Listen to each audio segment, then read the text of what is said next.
మన గోపాల్ అన్న చాలా బాధాకరమైన విషయం. ఎందుకంటే ఇది మొన్న రీసెంట్ గా వాళ్ళ రైట్ హ్యాండ్ చనిపోయాడు.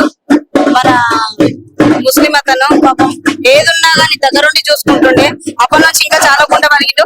ఇంకా రీసెంట్ గా మొన్న కౌన్సిలింగ్ మీటింగ్ లో కూడా బాబా బసిరుద్దీన్ ఒకటే అన్నాడు, ఏదున్నా ముఠా గోపాల్ని మాత్రం సారీ గోపీనాథ్ అన్నాడు. కాబట్టి ఒకటే, మేము ఎవరికి ఏది వచ్చినా గానీ కొంచెం కార్యకర్తల మీద గానీ ఎమ్మెల్యేల మీద గానీ చూపించకుండా ఏదో మాట్లాడుకోవాలి గానీ ఇట్లా వాళ్ళ మనస్పర్ధలు చేసుకొని వాళ్ళ మనసులో ఒకటి పెట్టుకొని స్ట్రోక్ వచ్చేటట్టు ఇట్లా బాధ పెట్టకుండా మాట్లాడారు. చనిపోవడం చాలా బాధాకరమైన విషయం. వారి కుటుంబానికి ప్రగాఢ సానుభూతి. గతంలో తెలుగుదేశం పార్టీలో పనిచేసినప్పుడు నేను ఎల్రామ్ నగర్ దగ్గర ఉన్నప్పుడు గోపీనాథ్ గారికి మాకు చాలా సన్నిహితం ఉండే. ఇలాంటి మంచి నాయకుడు ప్రజల నిరంతరం ఉంటూ ప్రజల కోసమే ప్రజల మధ్యలో ఉంటూ ఇలా అవ్వడం చాలా బాధాకరమైన విషయం. మన గతంలో కూడా మెరగడ్డ డీజల్ నుంచి కూడా ఉంటే గతంలో పీజీఆర్ గారు కూడా ఎమ్మెల్యే పదవులు ఉన్నప్పుడే మరణించారు. అదేవిధంగా ఇప్పుడు గోపీనాథ్ గారు కూడా ఎమ్మెల్యే పదవుల నుండి మరణించడం చాలా బాధాకరమైన విషయం.